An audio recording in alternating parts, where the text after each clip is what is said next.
আজকে পেঁয়াজ পোস্ত করছি, শুধু পেঁয়াজ দিয়ে। দেখে ভালোবাসো তোমরা পেঁয়াজ পোস্ত। এবার পোস্তর বাটিটা ধুয়ে জল দেবো, অনেকটাই পোস্ত আছে যে, আমরা কিন্তু পোস্তও দিয়ে দেবো।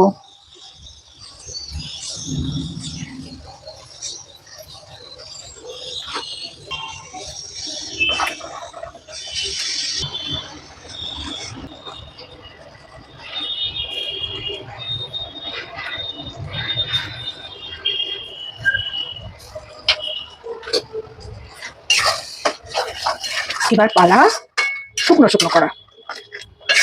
শুকনো শুকনো হলেই একটু কাঁচা সর্ষের তেল ছড়াবো আর নামিয়ে নেবো, শুধু কাঁচা লঙ্কা দেবো।